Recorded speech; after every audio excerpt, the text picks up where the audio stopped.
Everyone, remain calm.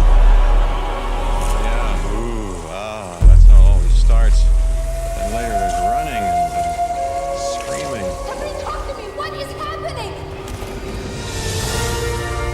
Welcome to Jurassic World.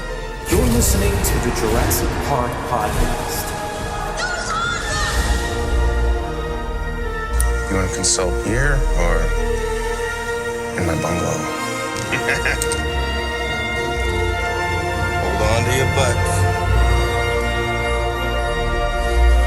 Well, we're back.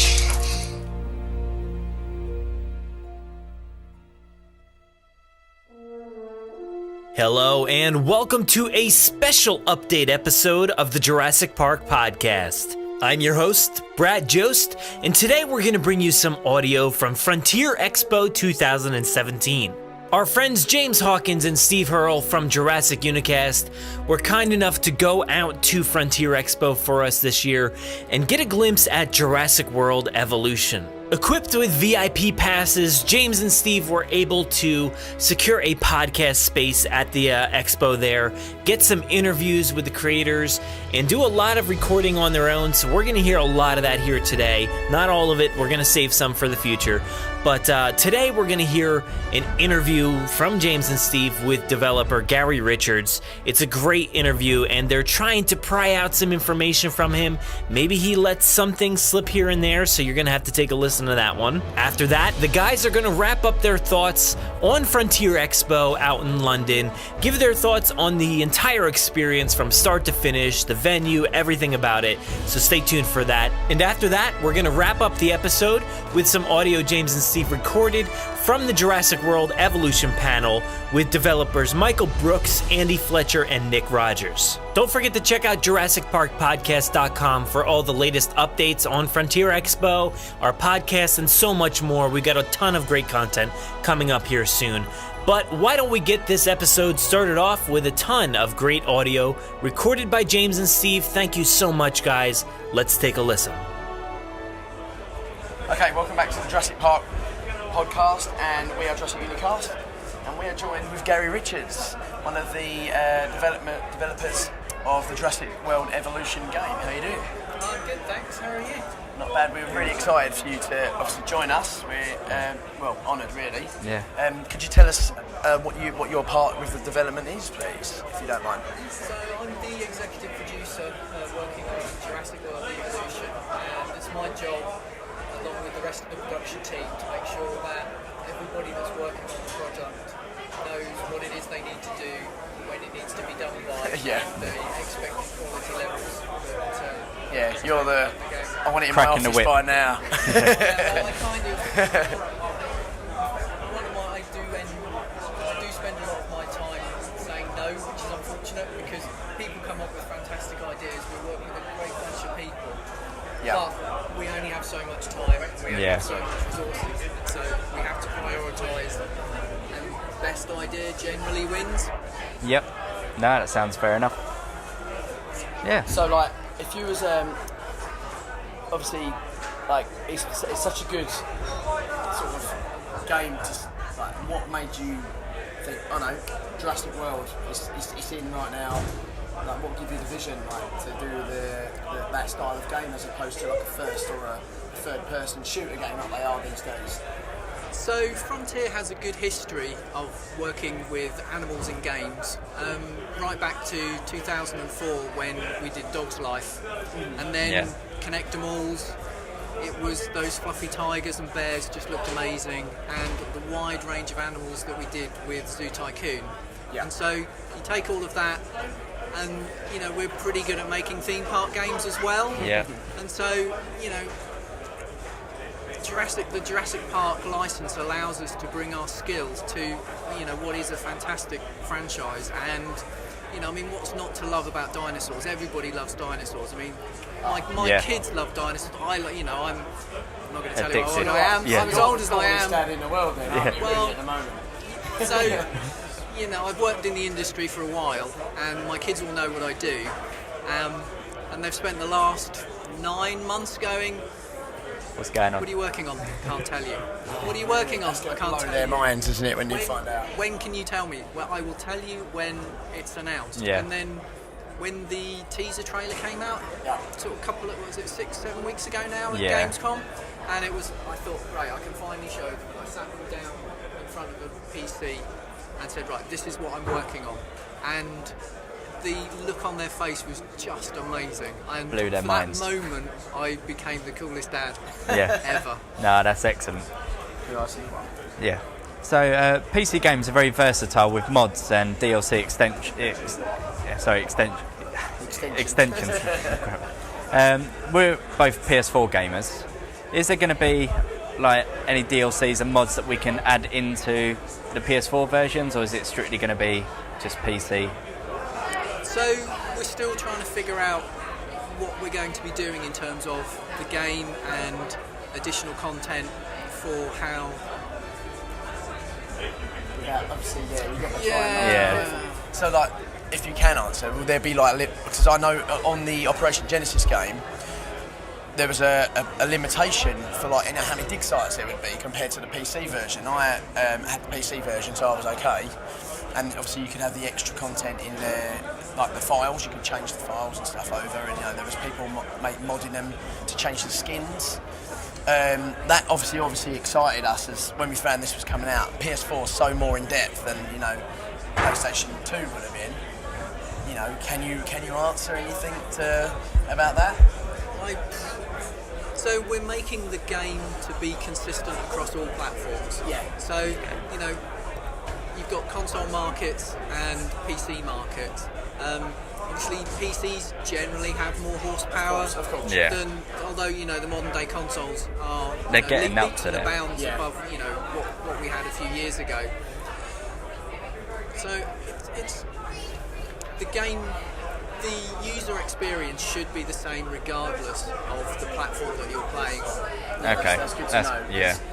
That's one of the main. Well, to be fair, we've had a few questions that have asked about, you know, because it is quite the same with Minecraft. Is the same. On Minecraft, there's a lot more blocks. You know, that you can do more stuff online on a PC than you can on a PlayStation. It's very limited. So that's one of the most popular questions, really, isn't it, Steve? Yeah. Regarding the consoles, are you looking into exploring onto the Switch, the Nintendo Switch, or is that a bit too, you know, out there, or you're not allowed to answer again? So, I mean, as a company, we've announced that Jurassic World Evolution is coming to PC, Xbox, and PlayStation 4 summer. Could it be a summer possibility? next year? Yeah. We're always interested in looking at new technologies, Exploring, yeah.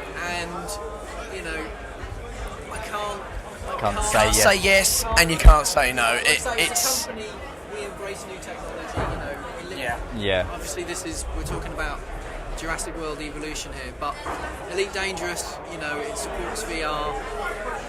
There are lots of things, there's lots of cool technologies, and you know, the Nintendo Switch is a really interesting console. yeah, no, it is. It's got a It'd lot be of good to have a- potential. It's only early, and it's not been out long as well, is it? So, No. you mentioned VR. Is that some? Yeah. Sorry, I know you meant to do that, but that obviously something like that. I know you can't. You don't. Now you've said that. You obviously didn't mean to, but that's something that is going forward with games like these today. Is there a lot to look forward to? Is it that you can talk about? So in that context, I was merely, you know, confirming the fact that, you know, Elite It's not Dangerous 100%. uses VR, Yeah. and you know, in terms of new technology, new consoles that are coming out, we as a company look to see where we can apply those technologies within the appropriate titles. Yeah, because obviously Jurassic World's quite visually stunning, and if park builders, just wondering if adding that, is there going to be a way to add like take screenshots of your park in the game? You can on a PlayStation, can't you? You can, you know, when you press the share button, you can do but things like that. it's sort of like actually in game. So, as you've just said, with the consoles, you can you can already do that. The dashboard already allows you to share, and I think you can, if you can tweet stuff from some of them as well, or maybe it appears in the activity feeds that you've got on console. It's not something that I'm aware of that we would be doing. That's fine. But like, you know, I mean, we're a long way off from of course, 2018. Yeah, a long time from now until then. Time, can't it? So, with obviously the Operation Genesis game, because that game is already out, and is there anything? I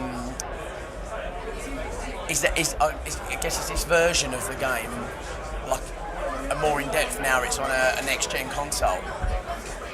Is there a lot more to do? You don't have to say specifics, but is there a lot more you can do than what the general game was for the Operation Genesis? So it's difficult to compare Operation Genesis to what we're currently doing. Where there are lots of ideas that we're putting into the game. Obviously, we'll be revealing more details about that over the coming months up until launch, and I'm sure that people will be interested to hear that. During the panel, we already announced the fact that there are 3 divisions within the game, and so how you follow those depends on how you play the game influences your reputation within those divisions. So if you want to go pure entertainment, then that's just classically using dinosaurs to attract guests and making the best visitor attractions that you can. Science is all about researching dinosaur genomes and digging up fossils, extracting DNA, manipulating that DNA, and then security is dinosaurs are dangerous creatures. If you can bioengineer a dinosaur to be more dangerous, then you need to make sure that you've got the skills to look after that dinosaurs, because as we've all seen in all of the films, things can go south pretty quick, and definitely. You do not want to engineer an angry T-Rex and then have it rampaging around your park. That's a good point. One thing that I noticed about obviously the screenshots and the video was recognisable dinosaurs. Operation Genesis didn't allow the male and female genders. Is that something that you could talk about or possibly look into for the game? So because the game is set in the Jurassic World, there is you bioengineer your dinosaurs. You're not breeding dinosaurs. You're achieving the same thing by bioengineering the DNA that you extract from the fossils. Okay, no, that's good. And as far as characters go in the actual game, is there many from the movie franchise, or is it, again, you can say no? So, could we expect familiar faces? You can expect familiar faces. It is a Jurassic World game, so you can... Scale could be one movie, it could be more. I mean, I can't name characters because, not only, we want to release this information, but obviously, there are things can change. There's a film coming out as well. Yeah. And so, there will be characters that I'm sure... completely in canon with the movie universe. There's nothing that you've added yourselves to that universal saying you can do. So the game takes place after the events of Jurassic World. And so, we've been working closely with Universal.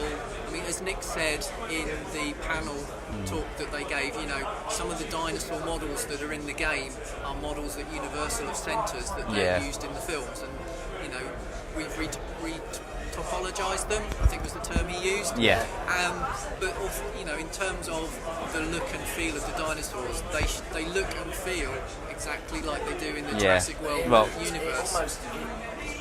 Well, we've had a few people actually say that they actually look better than some of the CGIs in the movies. Well, I mean, Nick said we were aiming for film quality, which when you say to your character team and your animators, actually we want to make assets that look like a film. That's a high goal to aim for, but ultimately, you know, everyone's seen the in-game trailer, and that is in-game, that's what they look like, and it is just stunning. What the team has done is just amazing.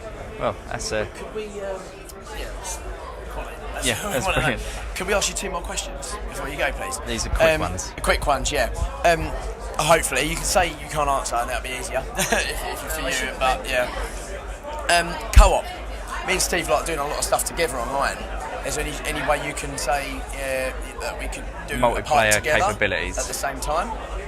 So, unfortunately, I can't. Okay. I don't You like. don't want to give too much away. No. To be fair, it makes it more exciting. For when the game comes out. That's fine. Last one. Would you be kind enough to do the challenge of naming as many characters as you can in 30 seconds? Yes, Okay. If you do the timer. 30 seconds. I'm going to get that many, but No pressure, but Michael got 7 or 8. Yeah. Okay. Right. 3, 2, 1. go. So you've got Claire Deering, 1, Alex, Tim, 3, John Hammond, 4, Roland, 5, Hoskins, 6, Ian Malcolm, 7, the clever girl guy, I can't remember, Muldoon. yeah, 8. I should all be destroyed. They should, 3. oh no, I've gone dry. Done. That's good. You got 8. Yeah. Okay, thank you very much. We really appreciate you coming. Yeah. I know you've got a busy schedule, so thanks for talking to us. Lovely to meet you, mate. Yeah. It's been a pleasure. Thank you very much. Yeah. Thank you. Cheers. Thank you. Good luck with the game as well. Thank you. Hello, welcome back to Jurassic Unicast. We're just going to have a little discussion on our day, really, and how it's all gone regarding this Frontier Expo 2017. Yeah, what a day. Yeah. Started off really early, got here about What was it, 9:30? 9:30, yeah. Easily walked in straight in. Like the girl Bo at the counter was really helpful. She gave us a wristband, t-shirts. Yeah. VIP lanyard. Yep. That gives us access to everything in here. I mistakenly did my wristband up way too tight, cut off most of the... yeah. Steve was like, my arm's killing. Yeah, literally turned red. It's almost like you tied it up as tight as you would if you like cut your arm off. Yeah. So hand was almost falling off, but I had to go back to reception, get that cut, get a whole fresh new wristband. But yeah, so that basically allowed us into everything, didn't it? And we got everyone gets a gift bag, and depending on what tickets you've bought, so if you've just bought the standard one, you'll get a standard little gift bag, which I think has got a couple of postcards in and everything like that. But it goes all the way up to the VIP gift bag, which what we got, and that come with the t-shirts, the Frontier Expo t-shirts, which we're wearing. A nice glossy Jurassic World Evolution photo. Yeah, that's quite nice actually. Yeah, just loads of additional stuff, like decent postcards. Yeah, the venue's like, I can't fault it. Like I went to the Star Wars Celebration last year. You've been to some Comic Cons. Yeah, it's ideal for the size of what they do.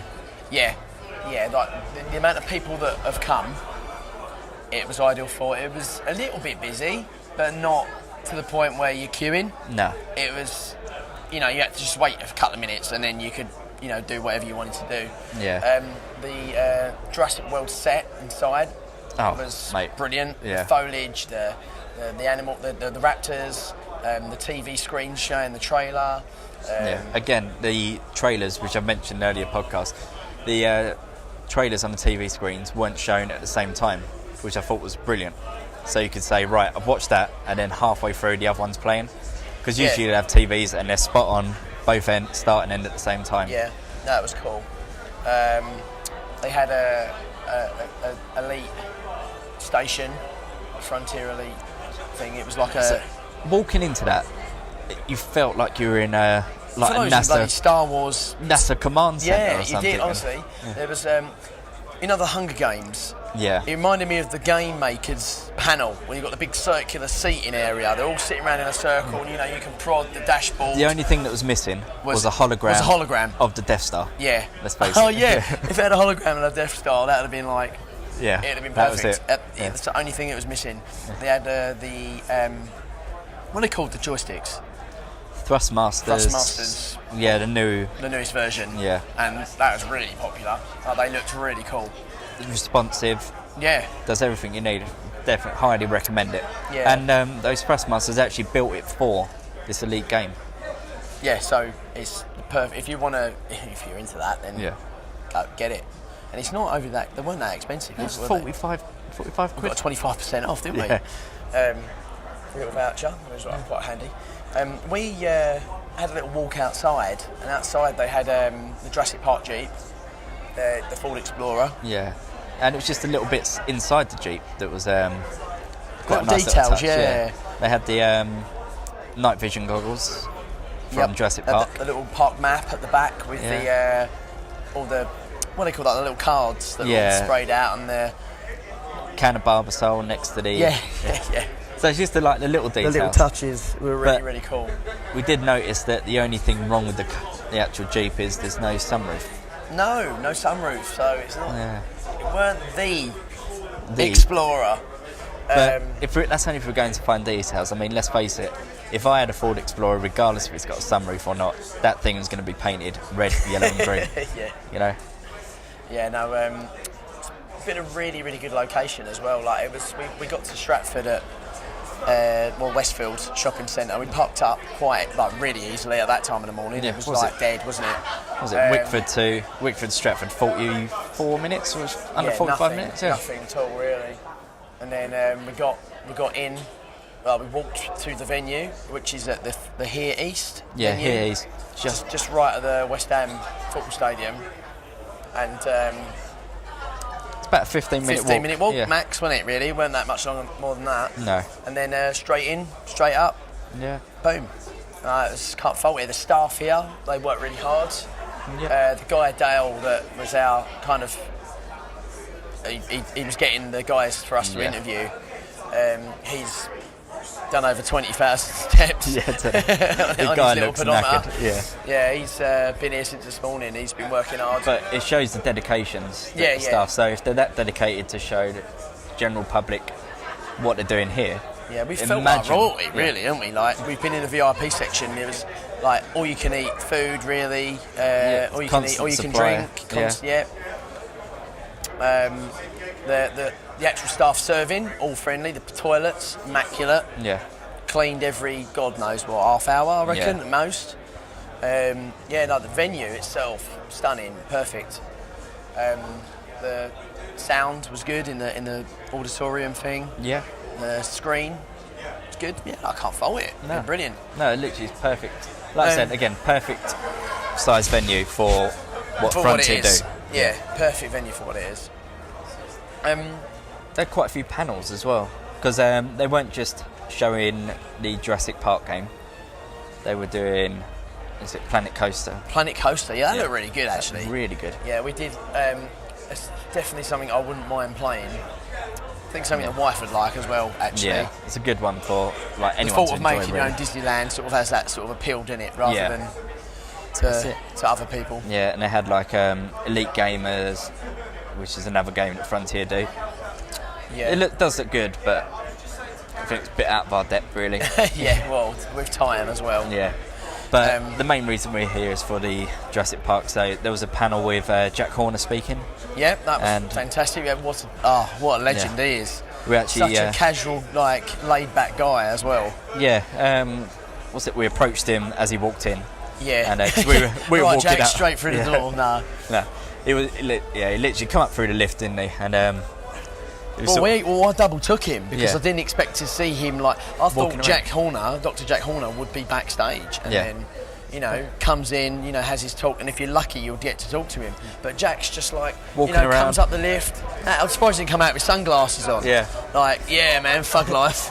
Just absolutely just strolling around saying, he went, I've never been to one of these before. I was like, nor have I, mate. It's our first one. So, how you finding it? Yeah. So we spoke to him there and then for about we 20 minutes. Yeah, we had, I think it was like an 18-minute conversation, but we timed, like, you know, we recorded it. That's on later on the podcast, hopefully, well, at some point maybe. Yeah.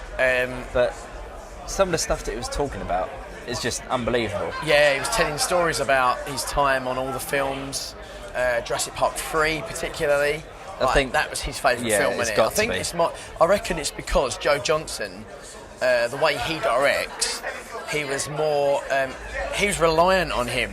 Yeah. To sort of, you know, as You've much been as, there before. Yeah, like Jack Horner, to be fair to him, he did hold his hands up and said, like, on his talk, that he, in his opinion, professional opinion, that a Spinosaurus wouldn't be a T-Rex because it eats fish. Yeah. And its feet were flat and padded like a duck. It wasn't designed the same. His arms were flippers. His arms were flippers. Yeah. So it wasn't designed to, you know, to walk at all, really. Yeah. So, yeah, and that was kind of really cool. But he said Spielberg, as the producer, wanted something to dethrone the T-Rex. Yes. So he thought, well, that is the only thing bigger. Yeah. So why not, you know, hybridise it a little bit, make it what it isn't, but to make it kill the T-Rex, let's make it something a bit more realistic. And there you go. Yeah. So in a way, he kind of canonised, if that's even a word, I've just made one up, the fact that the Spinosaurus is kind of a hybrid. A hybrid. Yeah.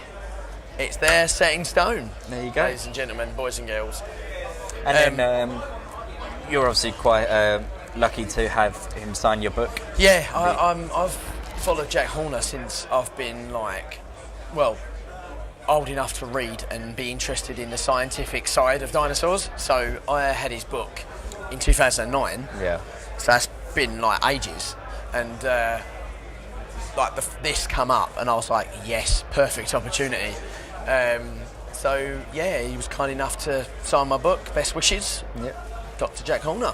Damn. I was like, made. I was like, yes, I can go home now. Could not stop smiling. But then after that, I thought, right, it's not going to get much better. There we are, we're in the VIP lounge, he's just like there chilling out with a coffee. So it's like, let's go and say hi again. So we're not having even more chats. But but obviously a lot more, we didn't record anything, it was a bit more informal. He just seemed really, really laid back and a nice guy, didn't he, really? Yeah. And then he obviously had his new talk about the Triceratops and how... it's got keratin. In his opinion, obviously, it's all his opinion, but he's done the research behind it. He basically said that the Triceratops, the way it looks in the Jurassic Park films, is wrong. Get rid of it. Completely wrong. Yeah. Like, as much as obviously '93, that was how they looked in terms of how much they discovered. But now they've discovered all the blood vessels running through the whole skull, which would be coated in keratin. Yeah, which signifies the same as what birds have on their beaks, which is where it's covered in keratin. Hence the bright colours. So we'll be looking more at bright blues, bright yellows. Yeah, and I think he's introduced that into... I wouldn't be surprised if we see a bright coloured dinosaur in the latest instalment coming out next year. He completely boasted about how good he thinks the script is. Yeah. So...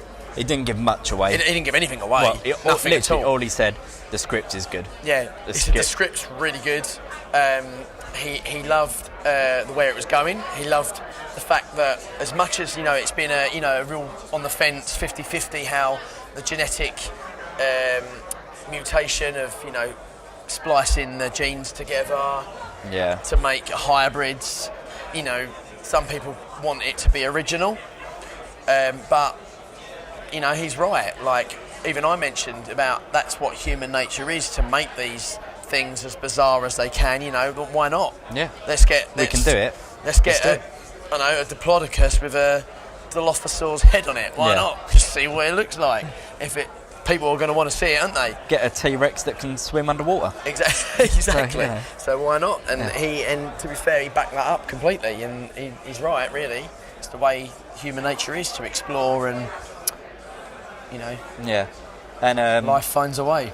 Yeah, and we've been trying to obviously catch up on our Jurassic Pop quizzes, and with it being obviously a brand new game that Frontier's doing, there are not a lot of Jurassic Park fans here at the moment. No, I felt like we were like, what did you say, a 1%? Yeah. There was like 80% elite gamers.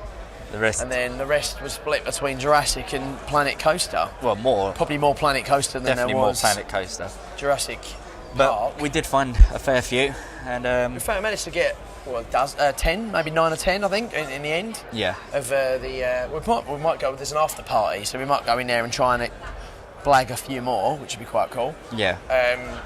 Of the Jurassic Park quiz.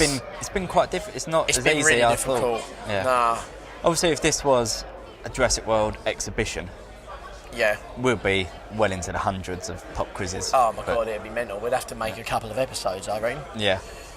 But there was a few other people here. I think we saw Jurassic Collectibles. I think so. That was again not fully confirmed. Yeah, not fully confirmed, just by sound. He asked one of the questions to Jack Horner. But yeah, no, it was lots. There wasn't a part. There was a little bit to do, but not a lot. There was a big room in the centre of the place that was for all like the YouTube streamers, and they did like live gaming while it was all going on today. And they had a few interviews in there with the developers going on. We weren't allowed in there, unfortunately. It was literally just for them, streamers, wasn't it? But there's not much that we could see anyway because they're all elite gamers. Yeah, all on PC. Yeah. What about like? There's a few things to do over the back there. Yeah. Was... that was really good. What they did, they had every single game that they've developed throughout the years on all the original consoles. So they had Mega Drive Genesis. It was Sega Mega Drive and Genesis. Wasn't it? Set up. They had the original Xbox. They had a GameCube, even down to like the tablets and I think it's the PSP. Looked like PSP. Yeah, they had PSP. There was a Xbox iPad. Connect. There was an Xbox 360. Is there a PlayStation? I don't think there was PlayStation over there, but I think if you've got an Xbox 360, PS3 as well, wasn't it? So so they had 2 Connect games which they developed. One was the Disney one, which is really good. Yeah. And I forgot about the Connect. Had that as well, didn't it? Yeah. But that was really good. It's like something that you don't really see. Yeah, no, I didn't realise that they'd made as many games as they did, to be fair, and it just shows you how successful they are. Yeah. There was, I don't think other than that, there weren't really much else to do here apart from watch the TVs, go in have a look at the exhibitions that they made, like the Jurassic World one, for example. There's a Planet Coaster was it Planet Coaster, that section? I think it was Planet Coaster. I think so, yeah. Yeah, they've got like a little demo part of it, haven't they? Like it was a competition. A competition where you had to design. I think you get to design one roller coaster, and that's as a blueprint. And I think they save it, and you enter the competition with that blueprint.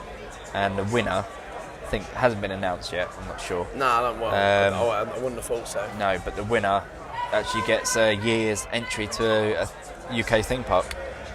That's cool. Yeah. So. We didn't enter it though. We didn't really have the chance. Nah. And we didn't even try, to be fair.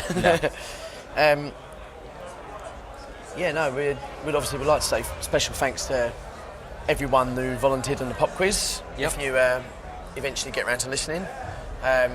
We just literally had a interview with Gary Richards. Yeah. Very brief interview. It's obviously busy man, but 15-minute job of one of the developers, and he told us as much as he could.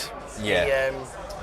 He did let slip though, didn't he? We won't tell you what it is. You need to listen to the interview. It's really interesting about what's coming up. Can't wait. Yeah. But other than that, it's been a very hectic day. It's now 9:15. Yep. In the evening. We've been here for a long...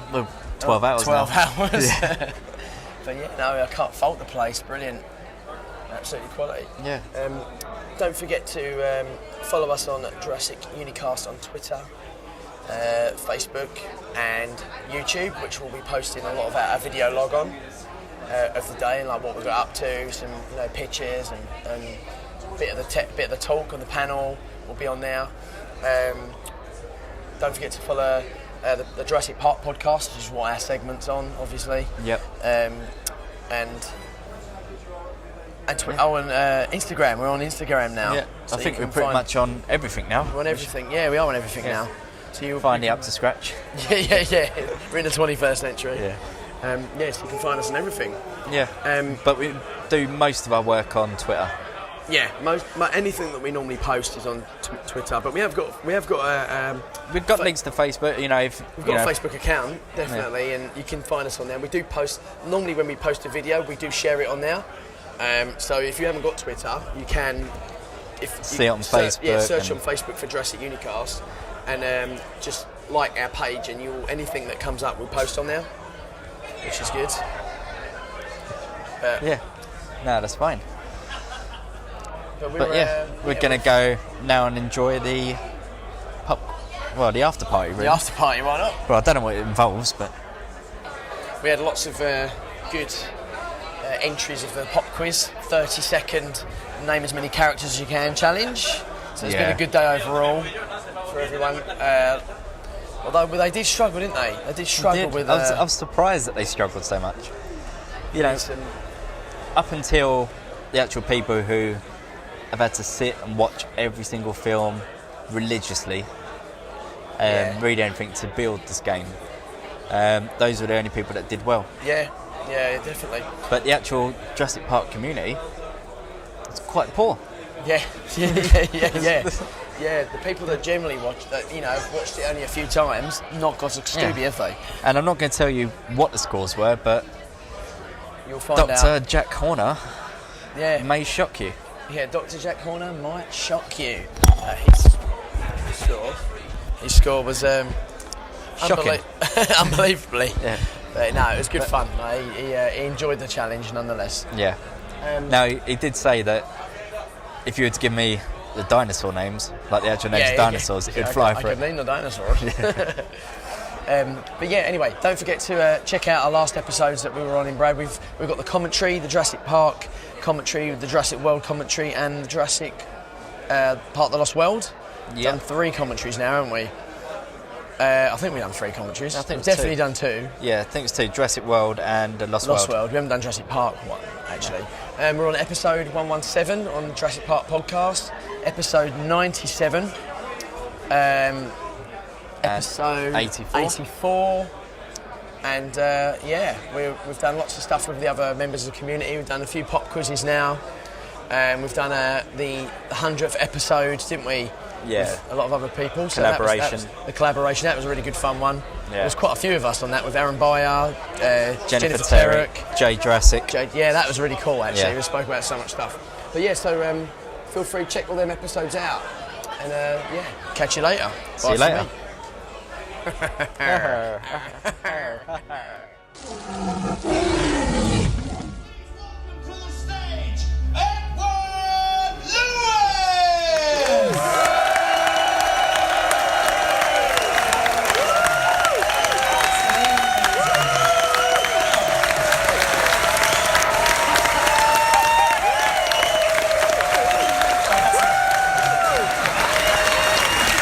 Welcome to Frontier Expo 2017!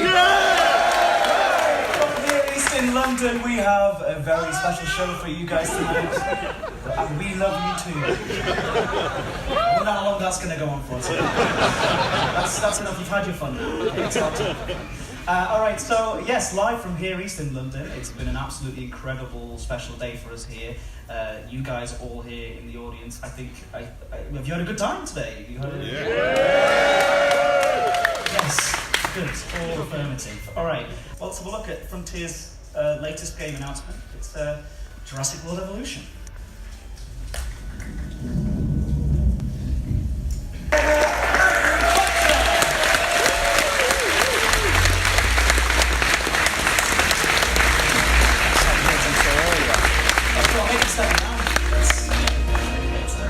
So, firstly, Jurassic World. Yeah. What an amazing thing to work on. Did you ever think that you would be working on something like this when you started at Frontier? Nothing quite on this scale, I have to say. I mean, I love the films, I love dinosaurs as a young kid, I imagine most people do. had the toys, read books about them, but it wasn't until Jurassic Park that I actually saw them kind of brought to life properly. I think the films before then, they were bad guys and, you know, monsters that tended to appear every now and again. But when you saw that amazing scene of the herds going across by the lake, I mean, that just brought it to life for a minute, and that's it. I just fell in love with them ever since. And now, working on the game. How cool is that? Amazing. Yeah, really cool. It's awesome. Yeah, I love dinos. Like my kid as kids, you know, had the books, had the Top Trunks, had all the Jurassic Park merch, and you know, when the film came out, it was just the blockbuster of that era. You know, it was so amazing. Saw it multiple times, and to be working on the game. I mean, from a design perspective, it's so many great, rich themes in that series to pick out and to you know, hopefully let players enjoy for themselves. And then there's the spectacle, which you know, you can't beat dinosaurs for spectacle. Yeah, and I'm absolutely over the moon to be here. I mean, when I first saw the film all the way back when I was 10 years old, it was absolutely blew my mind, and it's the main reason I actually went on to become an animator. So I used to see the dinosaurs come to life in the old Ray Harryhausen films, but I'd never seen anything quite like what they managed to get across in Jurassic Park. And obviously, in sort of 1993, CGI wasn't really a big thing at all. So I had no idea what was going on, and as I started to learn more and more animation, more and more about animation, I just got absolutely obsessed with it, and I already completely loved dinosaurs. So I just worked at it, and here I am, sort of 20 odd years later, working on a Jurassic World game. So yeah, it's absolutely fantastic. It really is a dream come true for me. A dream come true, ladies and gentlemen.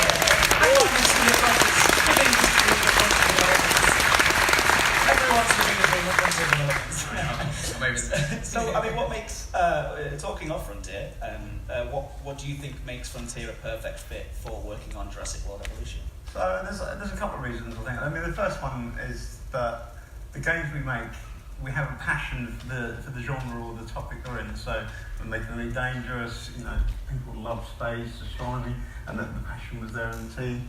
With Planet Coaster, I mean, we've got a Penny Weir doing sort of theme park games anyway, but there's a huge love for theme parks and roller coasters in the team that made that.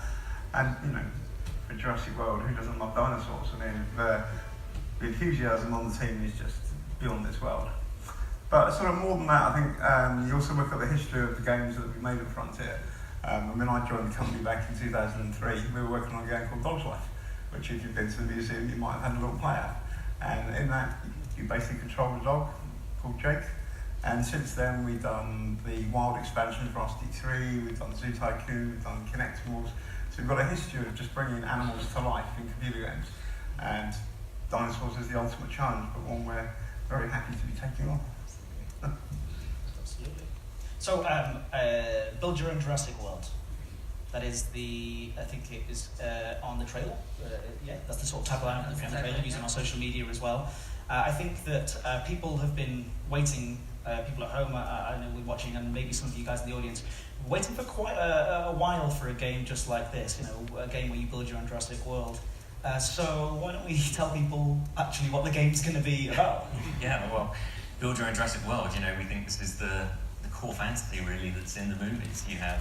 You're in an incredible island setting, you can bioengineer amazing dinosaurs, attract visitors and guests, try to keep them safe, and build a business, you know, build a dinosaur enterprise. That's kind of what we see in the films, that's what we want to give players to play with themselves. Well, I think we've actually got a taste of that as well. Why don't we take a look at the very first in-game screenshot of Jurassic World Evolution? So what do you think? Yeah, what do you think next? I think it's absolutely amazing. I think everyone was stunned. Yes, exactly. Yeah. So this is an in-game screenshot. This is an in-engine screenshot. Yeah. That's right. So this is an example of the kind of island you might be playing on. You know, you've got some building infrastructure in the back there that's working with your park. You've got dinosaurs roaming, of course. And the thing I want to point out about this is, you know, it's not just one island we're going to base the game across 5 islands. So that's the 5 deaths, the Cinco Muertes, as fans are known. And they're the kind of core kind of locations in the game. There's also Isla Nublar, but we're not going to reveal too much about how that fits into the game just yet. But the cool thing about having these multiple islands is each one has its own characteristics and its own kind of challenges to throw at the player. And of course each one represents a kind of clean slate as well. So every time you kind of expand your empire, you expand your operational strength, you kind of you're able to gain access to more resources, more dinosaurs, of course, and you can approach potentially each new island in a new way. So there's a few different ways that you can kind of approach your dinosaur facilities. Yeah, there's sort of I think you mentioned to me earlier about the 3 different paths as well that you can take. So I think we're about to see the best screenshot you're ever going to see. This is the most impressive slide of the entire. It is. We've crafted that 1.5. So the ultimate aim for the player is to become the preeminent dinosaur management expert. And there's 3 paths to do that, as you can see. So for the illustrated, entertainment, security and science. So entertainment, that sort of follows the sort of the dream of John Hammond and then Claire Dearing in Jurassic World, where the dinosaurs are attractions. You're basically using them to attract tourists and make money that way. With security, it's about how fierce you can get your dinosaurs, how dangerous they can become, and also being able to manage such dangerous animals. So there's a very big risk-reward thing there. And then with the science, it's more about understanding how they lived, what they were. So they all balance out. And the idea is that you can follow all 3 and you get this nice sort of balanced, or you can just follow one of the paths. It's completely up to you. However, what you're doing is you're assembling these team of experts that represent each of these. And so ideally you want all 3 on your side, but they have competing reputations. So they want resources from you, so that brings a bit more challenge into the gameplay. And they do that through contracts. So essentially they give you tasks that they want to do. So these are specific targeted things like create a complete genome for a specific dinosaur, or make sure you've constructed certain facilities, or that's the sort of gameplay challenges that come up. Yeah, so before we move on, I think you've got a plan to do. I just want to say, that was a lot of information there. So please a round of applause for Mike first. A lot of information. You've got something more to tell us about it, even more information. Sure, so that's kind of some of the core management concepts in the game. But there's this cool layer of management above that, which is like managing disasters. So we all know from the movies, things don't always go to plan. In fact, they usually don't go to plan. And this is something we really want to kind of represent in the game and have as a kind of engaging gameplay system. So on the islands, you'll come across various kind of emergency situations. Like one of them might be heavy tropical storms that will play havoc for your infrastructure of your park in very obvious ways. They're very bad for you. Are these in-engine shots again, sorry? Sorry? Oh, these are in-game shots, yeah. So these are taken from the game. So this will kind of, cause damage in your park. It will cause, upset for your dinosaurs, which you don't want, obviously, when you've got visitors and guests roaming around. And the key thing here is to make this part of the gameplay loop, to make it so that players are trying to mitigate these problems as much as possible. When they happen, they can respond to them, react, which is really cool, and then actually go on and pick up the pieces and keep their business running. So it's a cool kind of counterpoint to the building gameplay that you normally have in management games. Well, we've seen this tried a few times in the movies. People trying to make a Jurassic World. Yeah. It doesn't usually go very well. It very rarely goes well. It often goes wrong. But we do want to give the players the opportunity to realise that original Jurassic Park dream of John Hammond and Claire Dearing, and put that inherent peril of looking after giant dinosaurs into the hands of our community, and see what they would do, and see how they could manage to run one of those. But yeah, I mean, you are all clearly fans of the Jurassic, lore as well. So how do you go about making sure that lore makes its way into our game as well? So when we started, before we started making the game, we did a huge amount of research. We rewatched the films over and over again, reread the books. It was terrible. We had hard jobs. Also visiting fan sites that where people just endlessly analysed the film and just learnt about the lore and the history of the stories that they told. And we really wanted to make sure that we brought that into the game. So one of the ways that we're doing it, there will be others, but for now we're just talking about is the engine database. And as you play the game, you unlock little snippets of information. Some of that's helpful to guiding gameplay, but others are all about how things link with the films that went before. So you just keep unlocking this little codex of information. Fascinating stuff. Yeah, it looks really interesting. Bioengineering the dinosaurs as well. Is that something, because in the trailer you see the lab at the start and the cracking egg with the eye poking through. Is that something, are we going to have the dinosaurs all the way from the very beginning? Are we going to work with them all the way? So yeah, you will be bioengineering the dinosaurs yourself. You start at the start. You will be sending dig teams around the world to real life fossil sites, getting back your dinosaur bones, extracting the DNA from them, building the genome. You could even make slight adjustments to the genome to adapt the dinosaur attributes as well. And really, it's about, again, trying to key into the science of the movies. You know, it's such a core thing that underpins those films, and we want it to be represented in this game. And of course, once you've kind of got your completed genome, you need to incubate your dino and let it free in the park. Yeah. Well, I think you've got a screenshot as well, the hatchery. There we go. So, once the dinosaurs mature enough to be released onto the island, that's all done through the hatchery. But the dinosaurs are then a living thing that you have to look after. I mean, if you remember back in the first film, we got the lovely scene with the vet JWE Harley with his 6 Triceratops, and you know that can happen if you don't look after those dinosaurs properly. So you need to make sure that you take preventative action, keep them as healthy as possible. But even if you get everything right, as Ian Malcolm says, sometimes life finds a way.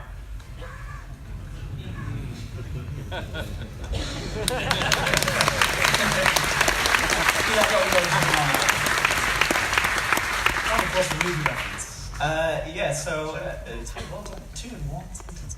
I think that we're all very self-obsessed. That's what I was going to say.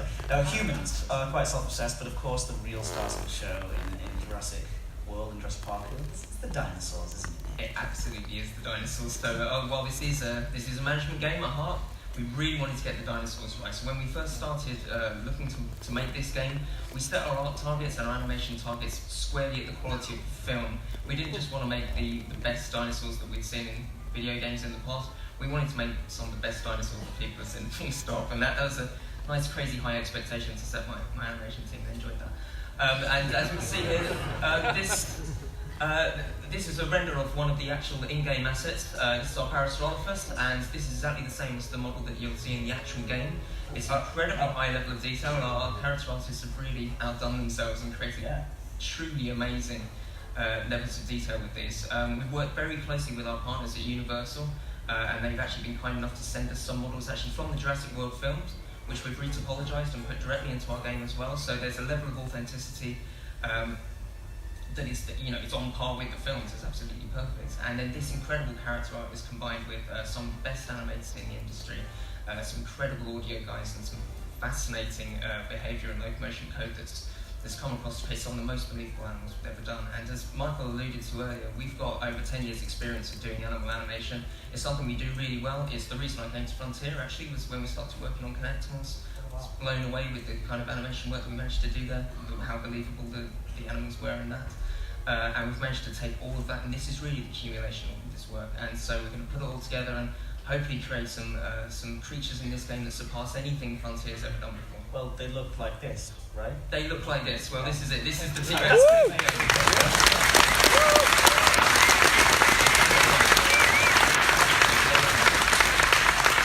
I'm pretty sure that people might want to see all this come together and maybe have a look at Jurassic World Evolution. Yes. I don't know. I think we need a bit more enthusiasm.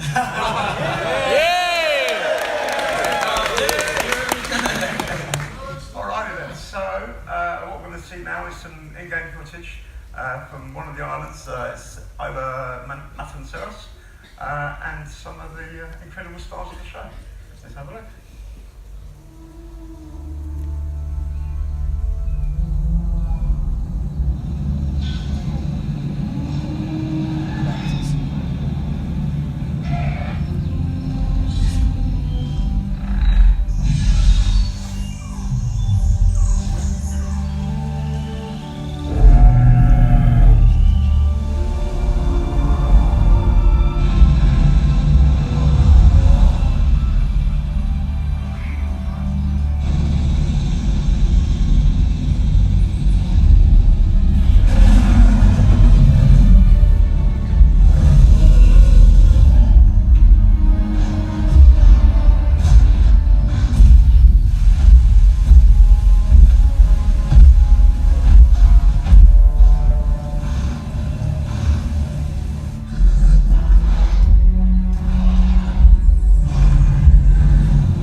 part and having a look through all the amazing shots that we see in there. And we can't wait, I'm sure you agree, to share more about Jurassic World Evolution in the coming months. Of course. Yeah, it's going to be fantastic stuff. So, please, a huge round of applause for our Jurassic World Evolution guests today.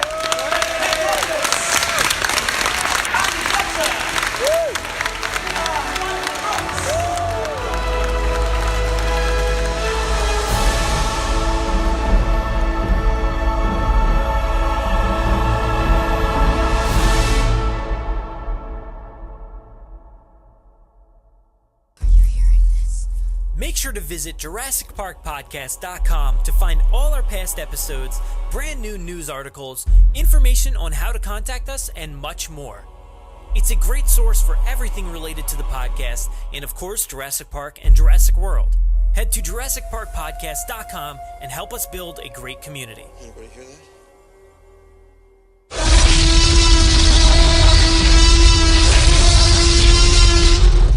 5 minutes. Drop what you're doing and leave now.